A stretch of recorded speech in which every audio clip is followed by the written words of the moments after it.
This is Support is Sexy, episode 243, with journalist Maria-Karmina Landicho.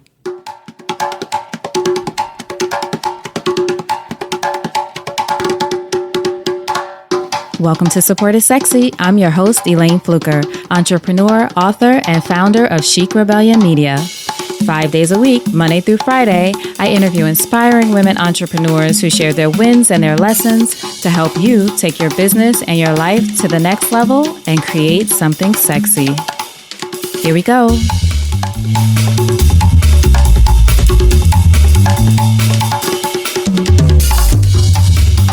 Hi everyone, welcome to a new episode of Support is Sexy. I'm excited to have you here.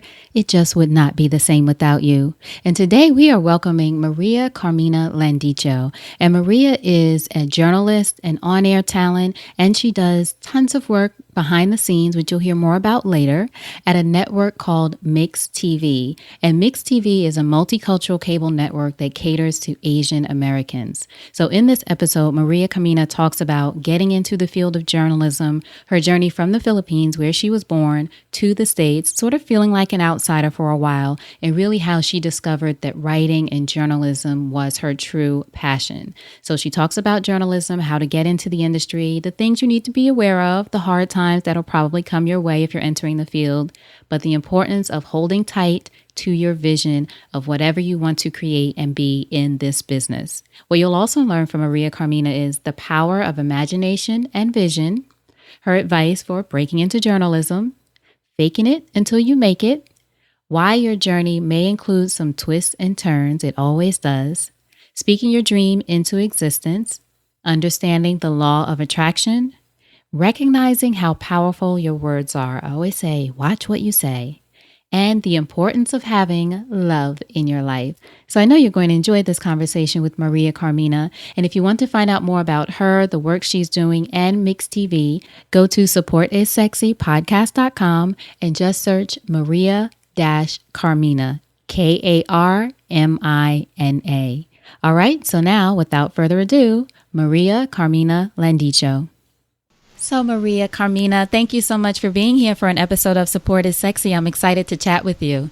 Hi, Elayne. How are you? I'm good. I'm excited. Thank you so much.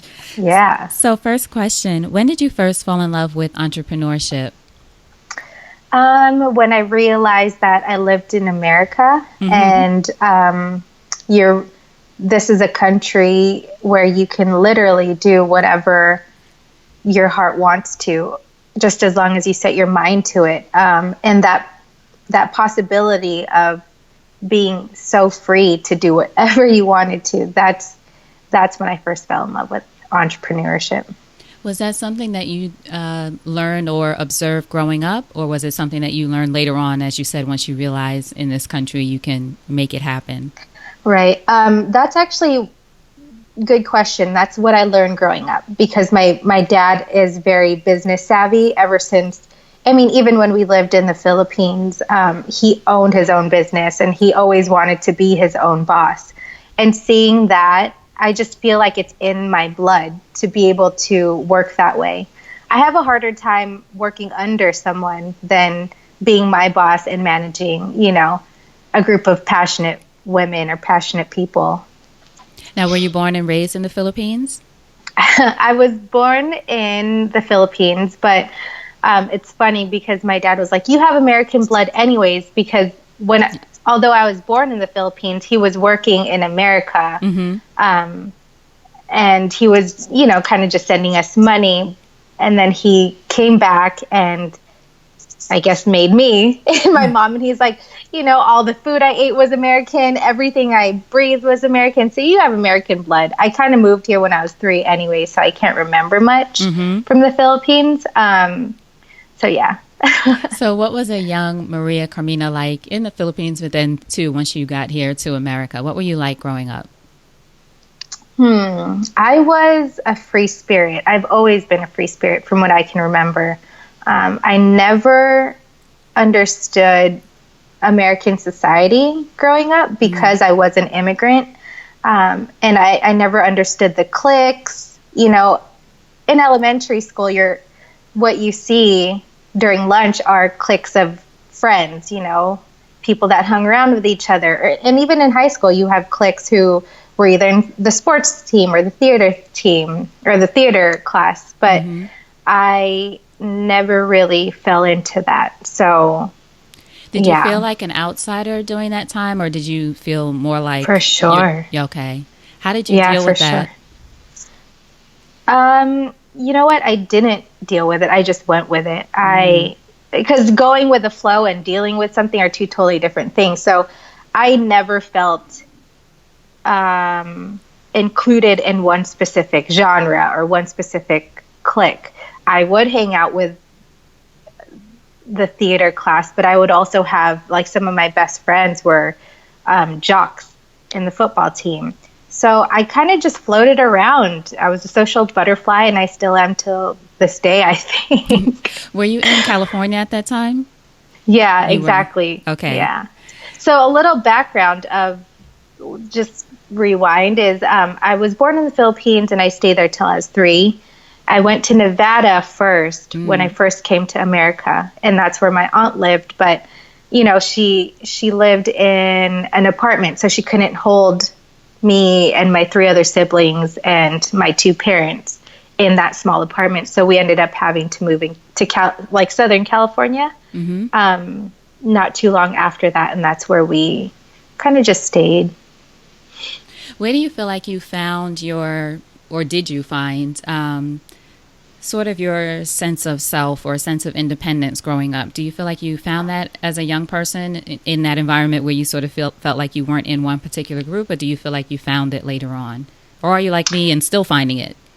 Yeah, correct. Exactly, Elayne. I am still like you and still trying to find it. But I think that's the beauty of, I think it's beautiful to be that way because you're continuing to grow in a sense. And the moment you become content in life, I think you should really start evaluating the things around you. Got to keep growing. Yes. What would you say were some of your greatest influences growing up? It sounds like your dad was a big influence. Oh, that's exactly 100% correct. Unfortunately, since we were immigrants, my parents kind of held down 2 jobs each. So we rarely ever saw them Monday through Friday, and we would just see them, on the weekends or whatever.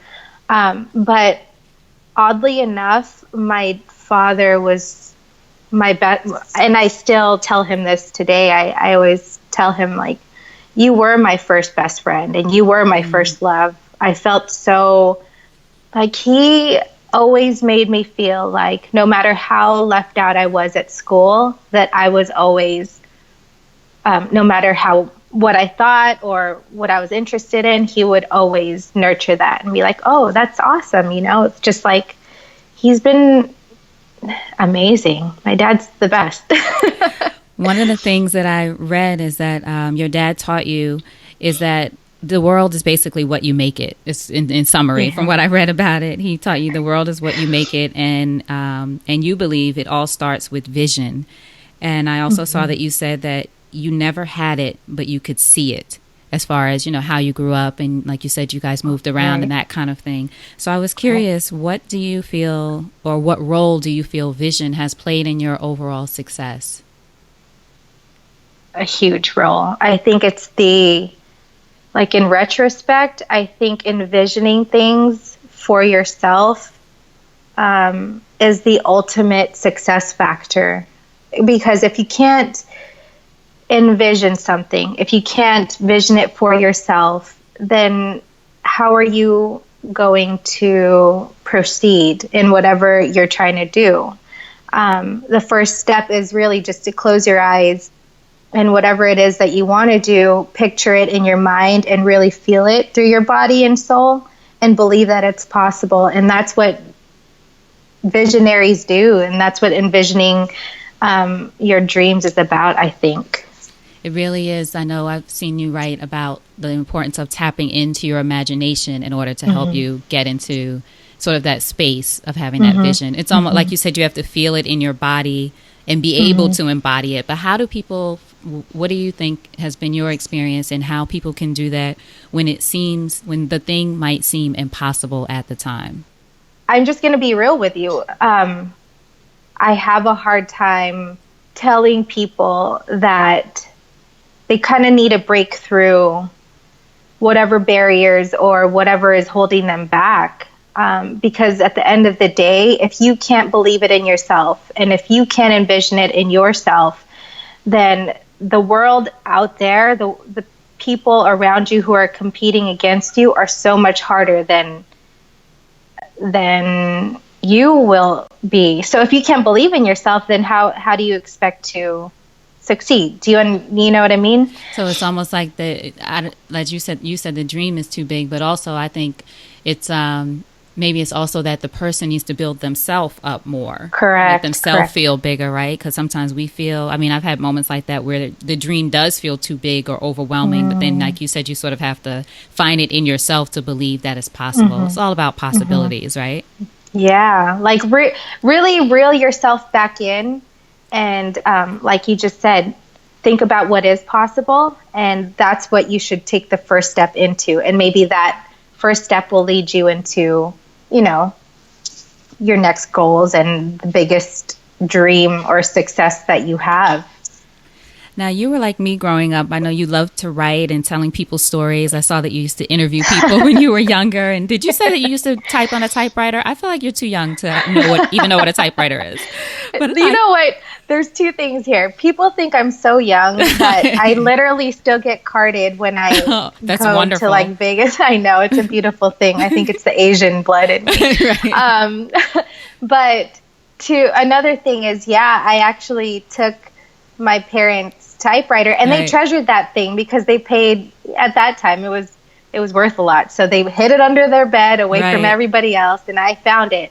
And I was like, you know what?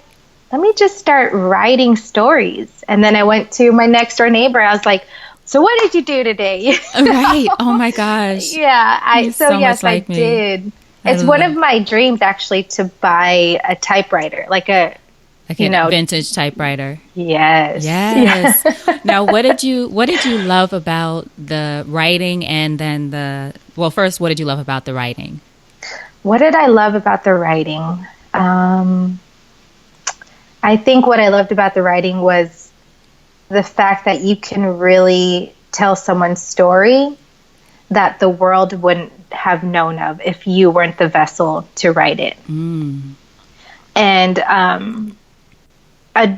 I believe a true journalist, because that's what I went to school for, that's who I am, I'm a journalist. And I believe that a true journalist is unbiased and is able to tell someone's story without having their opinion in there or whatever. Just tell the truth, 100% what it is. Is that sort of when the spark came for you that you wanted to be a journalist, when you found that typewriter, started writing and telling the stories? Yeah, exactly. I mean, in the podcast for Dreams and Drive, I actually mentioned that sparked me. Like in college, I was so lost. I wasn't the smartest kid around, let me tell you. In high school, I struggled. In first grade, my first grade teacher asked me if I wanted to be held back to kindergarten because I didn't know how to read a Dr. Seuss book. And those are the things that still are engraved in my mind. It's like, if I got through that, then I'll be okay in life, But so in college, I just remembered telling myself, okay, yes, you feel lost. You're a freshman in college, and your parents literally have to let go of your hand at that point, and all you have is yourself. So, where did you go to school? Well, I went to a community college first because I was having such a hard time, and then I transitioned so you go to community college for 2 years to get your associates, and then the next third, fourth year, you kind of finish it off at either a Cal State or university. I went to Cal State Fullerton, and I'm actually getting my master's at USC right now. So it's still an evolving thing. Right. And education is so important. But yeah, going back to your question, I had to ask myself at that point in time in college that, what was I good at? what was I actually passionate about? And it all boiled down to writing and telling other people's story, which is journalism. So what do you love about telling people's story today? Is it the same thing as you're a journalist? And we'll talk about being on Myx TV and all of the things that you're doing now in front of the camera and behind the scenes. But what do you love about it today? Has it evolved at all? Yeah. Wow. I love these interviews because they really help me put my life into perspective. Right. And I just, thinking about it makes me so unbelievably grateful that I'm even here. Like, I'm mind blown. So,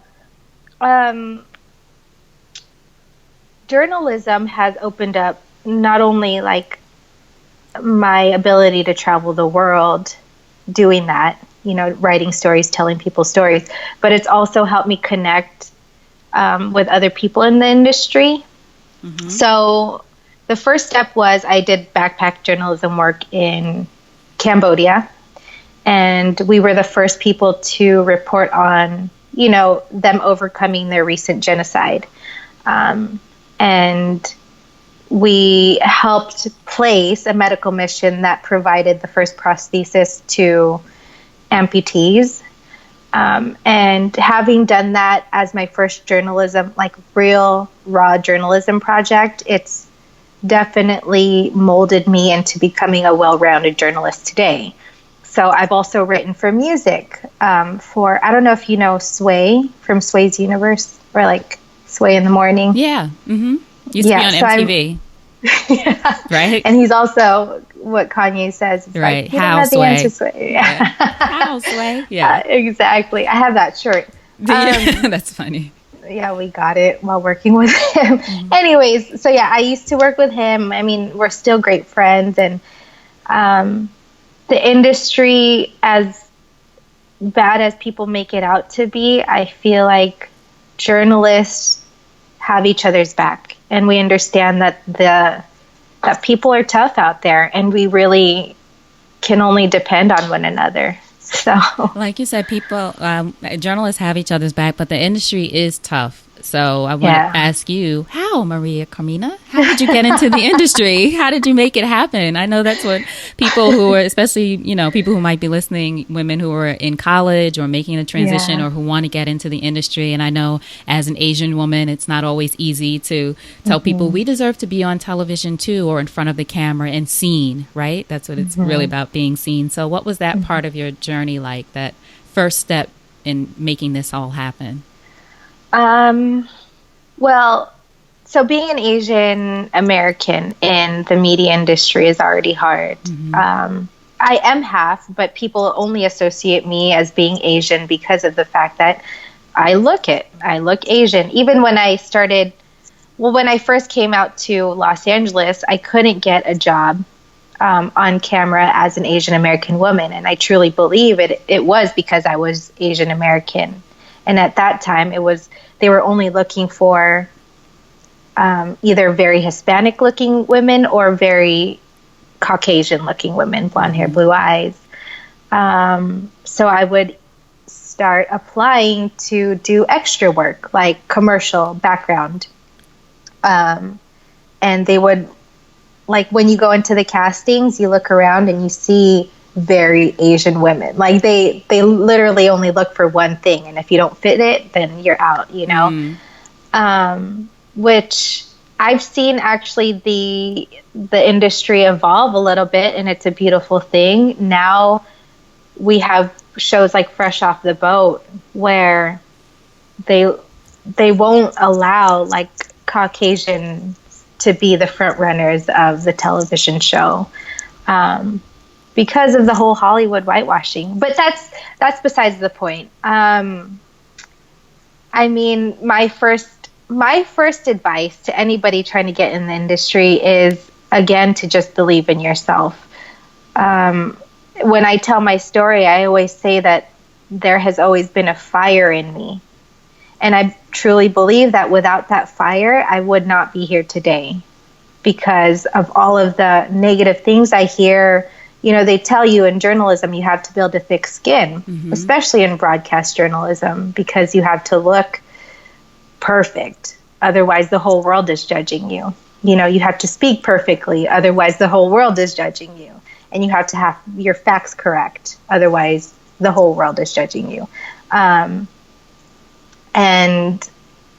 I really believe it's that fire in my heart that, you know, once I get in front of the camera, everything kind of disappears around me, and I just full on report on whatever it is I'm supposed to talk about.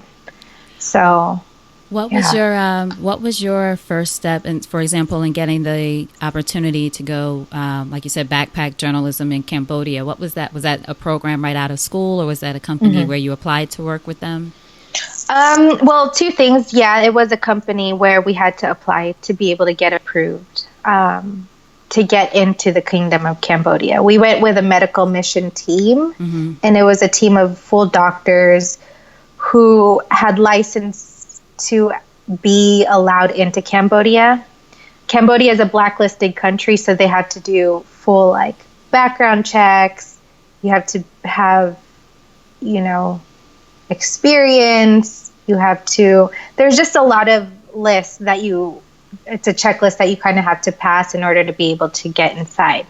But on top of that, it was a college program that the communications department handpicked out of, you know, all the few thousand that were in comm department. And it was me and 4 other journalism students who were graduating that got chosen. And spending a month in Cambodia definitely will change you. I'll just say that. And I am very fortunate that my professors and those doctors believed in me. And that's really also what I wanted to say is,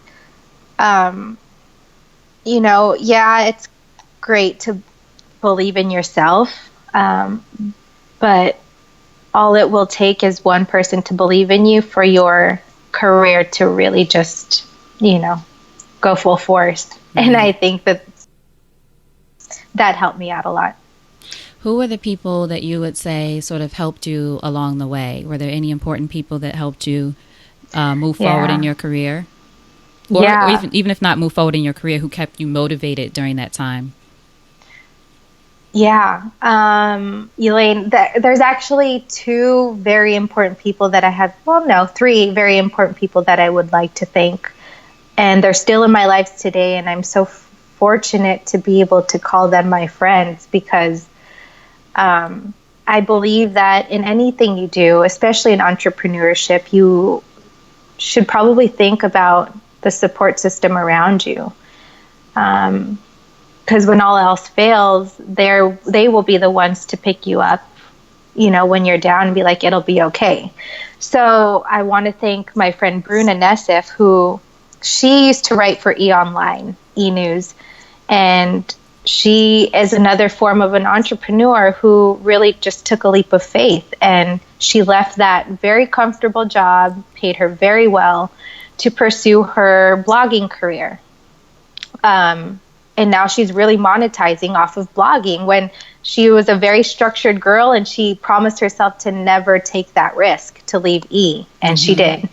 And that motivates me, you know, for someone like that to be able to break through the barrier of believing that it's not possible for that blogging career to happen. It's a beautiful thing to witness, you know. And granted, she did have a plan behind what she did, but, you know, I think we all need to strategize one way or another. And then there's also Asha, who let me first sleep on her couch when I asked to move out to LA and take my risk from leaving my corporate job and telling myself, if I'm not going to take this leap of faith now, then I never will. What was the corporate job that you were in before you moved in with Asha? I was the assistant general manager to a huge corporation that controlled all of Southern California. Like, I don't know if you've heard of Gold's Gym, but yeah, I handled all of their corporate accounts from like Orange County to the Bay Area and, you know, across California. Now, how long were you doing at this company? Because this is obviously something outside of journalism. Did you do that Correct. sort of when things weren't happening at that time? Yeah. So there's a part I missed. Out of college, I kind of got cold feet from journalism because I I interned at ABC7, and the last day of my internship, I got so scared because I was like, I don't want to be reporting on bad news after bad news for the rest of my life. I don't want my heart to turn cold. And I remember walking out crying, and I was like, this isn't for me. I might have just wasted 4 years of my life. Wow. So, yeah. And then I went to this corporate job because I found it was right around the corner from the house that I was living in. So I was like, oh, this is cool. And then I worked my way up the ladder very easily from receptionist to, sales, and then up to the assistant general manager. So you were thinking journalism, not even just, you weren't thinking that type of journalism. It totally turned you off completely. Completely. And I'll tell you, at least in the news aspect of journal, like the hard news aspect, they will purposely, and I'm going to be upfront with anyone that's going into journalism at this point in their lives, they will purposely make it very hard for you to survive so that you build your thick skin. And that's a very underground thing in the industry. It just is that, because there's so many kids that want to become journalists, that they want to mold these kids into being tough and really doing it. In what ways did you experience them making it hard for you? Well, aside from them making you run and get coffee every morning, but you'll also be talked down to. And then obviously I'm not going to say any names or anything, but yeah, I mean, you just take it because you're like, I'm here and I'm willing to do whatever it takes to show you that I'm worth it, because I know I'm worth it, and some people get ran out and some people end up staying, and they're really there till the bitter end. But yeah, that's a not so fun fact about journalism. So you had worked your way up at Gold's Gym then, and were you thinking at that point, okay, this is what I'm going to do instead of journalism? When did it come back around for you, that dream that, no, that's really what I'm meant to do? Well, at the same time, I was still kind of involved in the industry, like the media industry, because I knew that I was supposed to be in it. I just didn't know in what way. And I knew for a fact, like, I had axed out hard news, right? So there was always entertainment, there was always lifestyle, like for E! News or Esquire. And that was where, at that point, I wanted to be in. But in the industry, you kind of have to go into a small town outside of, a small market in like Tennessee or something, and kind of work your way back to Los Angeles. And I was like, screw that. I'm not going to go there when I'm already in Los Angeles. I'm going to figure out a way to make it out here while I'm here. So I was interning with Style Fashion Week, just like volunteer work for all of their fashion weeks in Los Angeles. And at that point, I was still writing for some blogs, like articles, and still doing what I felt like it was feeding my soul. And I wasn't going to give up on the thought that I was meant to do journalism work. So I was still trying to find my way, although I was working full time as an assistant general manager. And then when you called your friend and said, I'm coming to LA, what was that feeling like for you to know that you were going to take that risk, take that leap, I should say? It was liberating. It was so liberating because, yeah, I mean, I have these points in my life where something just clicks inside of me and I realize I got to do this. And it just makes a huge, like, 360-degree turnaround in my life. And me going to work the morning of before I quit, I remember telling myself, I am not happy. And that day I gave my 2 weeks, and I kind of just picked up my stuff and went to Los Angeles on my friend's couch. So when you got there, what did you do? Did you have an idea of what your first step once you got to LA was going to be, or were you going on auditions? Tell us about how that worked and how you ended up eventually getting to where you are now at Myx TV. Right.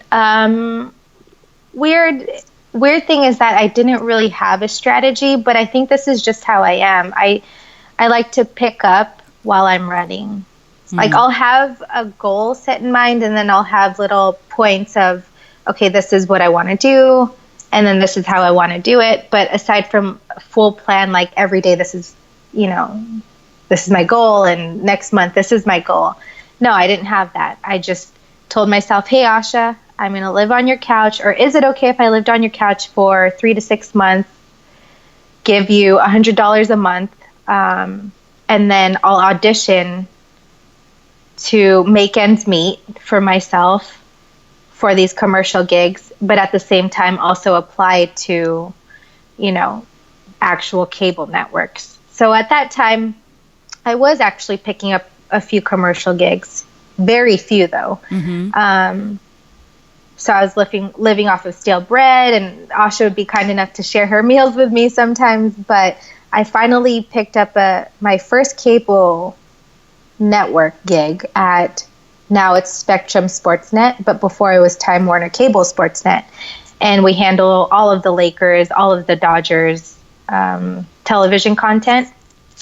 I mean, I got hired on as a freelancer, and I was under contract for only 3 months to do like digital highlights for their website.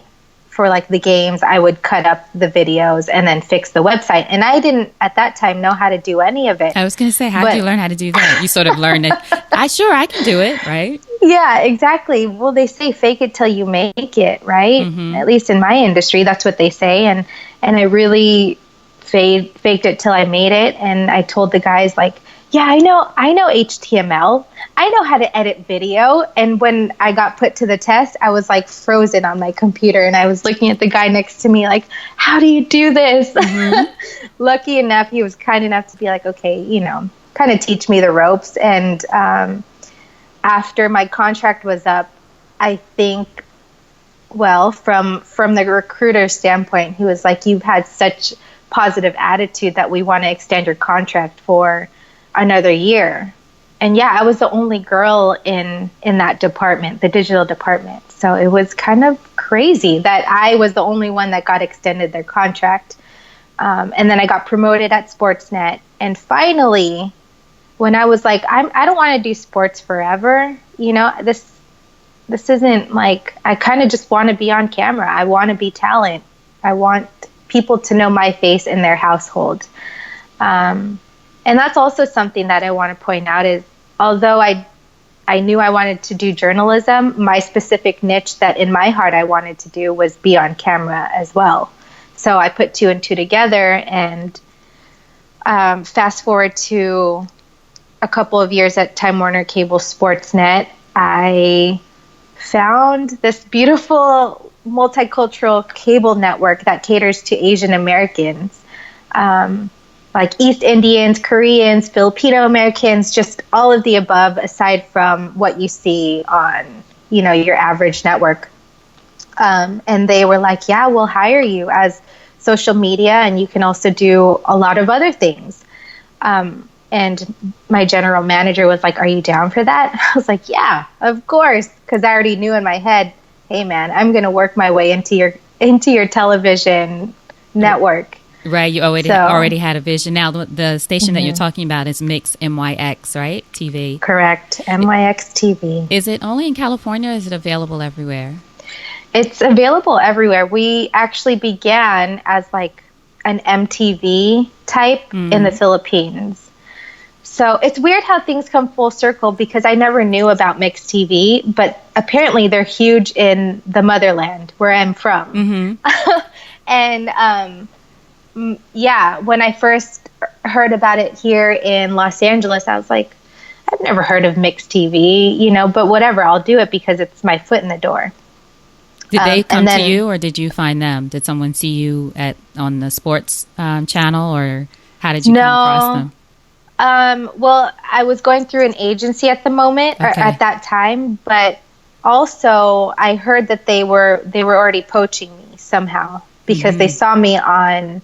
I was still doing work for Sway at that time too. But yeah, crazy. I can't believe that I was doing so much stuff at once. I just realized that's I was kind of everywhere. Yeah, but I'm glad you mentioned that. That's the thing, I think, when people are getting started either early in your career or with someone like you who is changing careers or finally going after the thing you really wanted.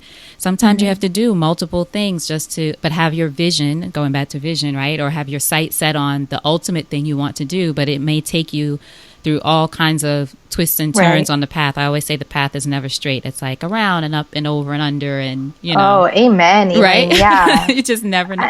And then you look back like, wow, like you just did. I can't believe I was doing all that stuff. Yeah, I'm really like, how did I have so much time then? And having a life too. You were also living a life of a young woman, right? Yes, exactly. So yeah, Myx TV has been wonderful. They allowed me to to handle their social media and become the back end voice of the brand. As far as like Twitter, Instagram, I was the one controlling it at that time. And then I started getting my hands into marketing and a bunch of communication stuff. And finally I was like, hey, what do you think if I just started doing camera work on Twitter and Instagram? And he's like, sure. My general manager is amazing. I think I've been so blessed by him because he's believed in me since the moment he hired me. So yeah. So what kind of work do you envision doing as you move along, as far as, because I know you also have your show Be My Guest, right, on YouTube? Yeah. So I have a series called Be My. You're amazing, Elayne. I didn't. What? You literally know all these things, and I think it's fantastic. Listen, you cannot talk to another journalist and not do your research. I'm all in your dad's business. I'm all right. I'm all LinkedIn. In it. Exactly. So I have a series called Be My Guest, and I really just do it for myself because I want to prove to myself that I can produce, edit, and really be the host of my own show. Luckily, I have a lot of friends who are already social media influencers who don't mind taking an hour of their day to just sit down and talk to me. Like, how hard is that, Right. So yeah, I'm doing that right now, but eventually I do want to just sell this show or become my own personal brand on a cable network, whether it's Myx TV or, and just solely focus on being a television personality and not so much doing the corporate stuff or whatnot. But again, I don't put that past doing what I'm going to do. But yeah, I envision being a household name, Elayne, and I will be. And you will. I don't doubt it. I'll be saying I interviewed her back when. What a sweetheart. Yeah, I don't doubt it. I don't doubt it. Well, another thing that I know that you have spoken about is sort of it is an example of what you just did of I will be, this idea of the law of attraction and how it's changed your life. So tell us how the law of attraction, well, first explain for people who don't know how you see it of what it is, but also how it helps you when things don't work out or you feel like it's not going well. Oh my gosh. The law of attraction, if you don't know what it is, please, you can YouTube it or even Google it and you can find more on it. But just an overview is it's really to be able to speak things into existence and to fully believe it in your soul. Like, again, if we can talk about envisioning things, you have to close your eyes, think about it and imagine it in your head and tell the universe that this is going to happen and never speak. What I am really hard on with myself and the people that I surround myself with is to stop speaking so negatively and be more mindful of the words that we say. Yes. Because even the little things like, I can't do this. It's like, no, you can do it if you really wanted to. I also say doing, sorry to interrupt you, but just speaking what you just said, this idea too, I try to be conscious of and tell people to be aware of. Like if you were talking about your show, Be My Guest, and you said, oh, I do this little show on, I always say, don't say little. Don't do that, like people say, or I do this little thing, or I have this small, we sort of say it in our minds because that's the way we're thinking of it and we're not conscious of it. So I think I totally agree with you, this idea of being very careful of your words. Yeah. And see, as you pointed out, I still have a hard time with it because we have been trained, I think, or we train ourselves as we grow older to be afraid of things, and to speak this way. It's crazy when I think about it because it's like, how did we do that? But yeah, I mean, the law of attraction is very important to anything that you want to do in life, whether it's love, relationships, or your career, or even your family. There's like a few steps to it, right? You kind of have to, 1, have a goal, 2, speak it into existence, 3, envision it. At the end of the day, what it boils down to is actually the belief and the ability to speak it into existence. Now, speaking of relationships, as a woman who is going after your dreams and ambitious and have things that you want to accomplish, how do you incorporate relationships, personal relationships, into that mix, whether romantic or otherwise? Well, there's one last person that I forgot to thank. Earlier I said there were 3 people. I only mentioned Bruna and Asha. There's one person. I would consider him the love of my life. I think he has played a pivotal role in allowing me to believe in myself when I didn't believe that it was possible. And again, we all will have those times where we doubt ourselves. When I first moved to Los Angeles, I met him, and then from there, he just became my friend. And he was already in the industry. He was already very successful.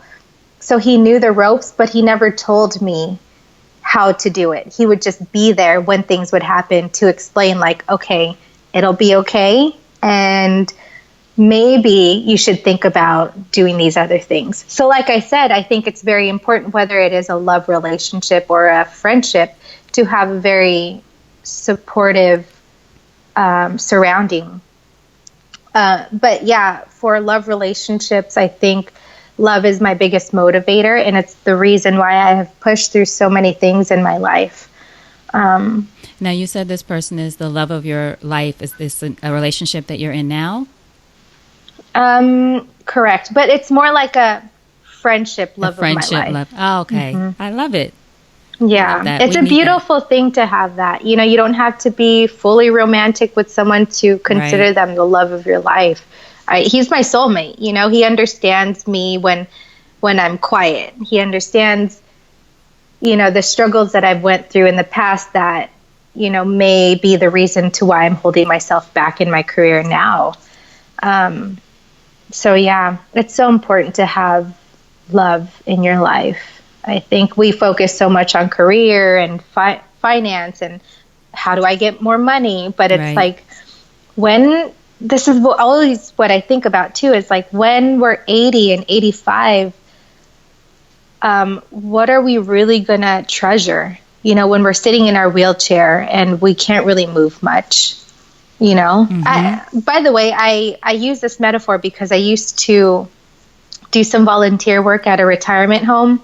So I spent a lot of time with like the elderly, and I have that perspective of, we're all going to die. And unfortunately, there are things that there will be things that we regret, but the fact that I'm so young and I was exposed to that, I feel like I can live my life to the fullest. Right. It's interesting. There's I think it started as an article and it was a book, Regrets of the Dying or Regrets Before Dying. I heard of that. Yes. And it's sort of what you spoke about. I think the woman was a nurse maybe and was working with people who were either elderly or dying. And she said that she started asking them about regrets. And most of it was things like, no one said, oh, I wish I made more money or anything like that. It was more about living life or spending time with family, things that were really around value. Amen. Yes, 100%. I mean, I wish, like, if I ever have kids, I think that that's something I will expose them to, just being around people who are older than them or, like, above their age so they can understand that, you know, they are not the world. There's more to life than what they think, you know, and their friends think. So kind of speaking to that, I know it's also important to you to just have this mindset of going all in or going 100% in. And one of the stories that I like is the lesson that you learned by attending the Super Bowl last year. I was in Atlanta. I'll just say I was in Atlanta at that time. It was not pretty. Not pretty. Not at all. My goodness. Tell us how you applied that sort of Patriots win or how you apply it to your life. Well, I think, you know, that win specifically, I mean, witnessing it firsthand is like, first of all, it's incredible. It's ridiculous. The whole energy at the Super Bowl is insane. I mean, there's nothing like it at all. But yeah, that win for them was like, I was sitting back and I was like, they're not going to be able to do this. They're not going to be, and literally everybody around me, like low-key, I was hanging out with Johnny Manziel and his friends. He was there. But we were all like, they're not going to be able to come back from this. And then all of a sudden, they did. And I was like, wow, this is a pure example of, like, the fact that everybody can literally doubt you. And you might even doubt yourself. But the fact that they fought through all of that, the fact that they literally just, like, they did it for themselves. Came back from the impossible. Correct. And that's, at the end of the day, if you ask them how did they do it, they'll just say they didn't give up, you know? They never gave up. And that's such an important, like, if I can have a quote on my gravestone, it would be, I didn't give up. That's a good one. I'm going to think about that. What would I want the quote to be on my... I've heard someone else I've spoken to, they have in mind what they would want to be on their tombstone. I never thought about that. Yeah, but I think, as you said, this idea of still giving your all when everyone else thinks you're losing, and you are losing. Like, the Patriots were losing. It wasn't like this, you know, possibly hypothetical. They were losing, and the comeback was just... So for anyone who's not into football, as we clearly are, or into that game, I'll make sure I link to it so you can see the stories on it. But I just thought that was such an interesting lesson from that. Well, I mean, I think one thing to highlight is, I wrote in the article, it was, if you know you want it, you know, and you know you should have it, don't go out without a fight. That just is how life is. You know, you have to fight for what you want and what you believe in, even if no one else does around you. That's right. What would you say that entrepreneurship has taught you about yourself as a woman? That we are very strong. Women are very strong, and I think that we are very valuable because not only are we emotionally, we are emotionally intelligent, we have great intuition, but we also we know how to put in the work because we have been oppressed for so long, you know? And entrepreneurship as a woman has definitely taught me that, again, anything is possible if you believe it. So in closing, if you think over your life and career and you had the chance to thank only one person whose support was critical to you personally or professionally, who would that be and what would you say? Elayne, you're going to make me cry. That's a great question. And I would have to say to my soulmate, the love of my life, my best friend. I just want to thank you for believing in me when I didn't even believe in myself. Yeah. Beautiful. Thank you for sharing that with us. Thank you, Elayne. This was a beautiful conversation. Yes, of course. Now tell us how we can support you. Tell everyone, I'll have links to everything, of course, and the articles that I referenced in here. But tell us, your website, social media, anything else you want us to know. Sure. So if you were interested in interning and working with Myx TV, you can go on to www.myxtv.com and check out what we have going on. But if you're interested in me, you can reach me at any of the social media pages, Snapchat, Instagram, Twitter, and Facebook under Maria-Karmina, Mariakarmina, across the board. And my personal website is mariakarminaofficial.com, where you could see some of the Be My Guest series. But yeah, Instagram has a lot of good stuff. Like the Instagram stories, I'll definitely show you some crazy behind the scenes stuff. You do have great Instagram stories, and your Instagram page is fun and light. And I saw you doing some yoga poses or headstands. Mm-hmm. Yeah, I'm actually a yoga instructor, so people are like, Oh, look at you doing many things. That's wonderful. Yeah. I love it. Thanks, Elayne. How has yoga helped you in your journey, having a sort of a center?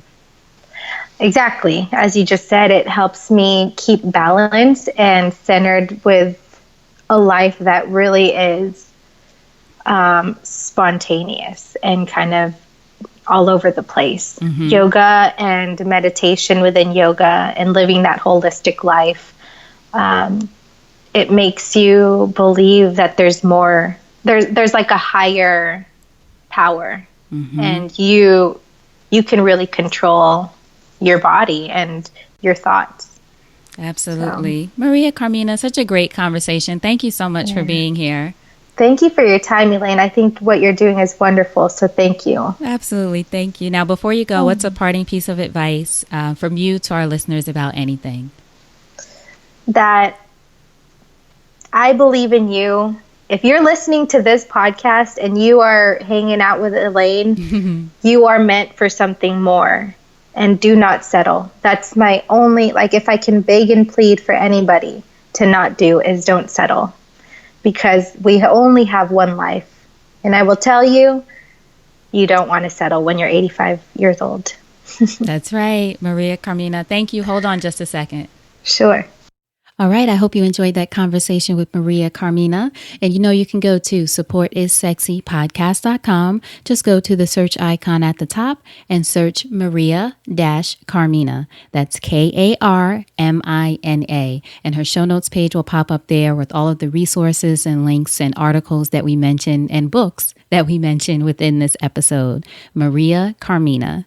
As always, I appreciate you listening and being here. I appreciate the reviews, and thank you so much for subscribing to the podcast. It continues to help us grow, so I really appreciate that.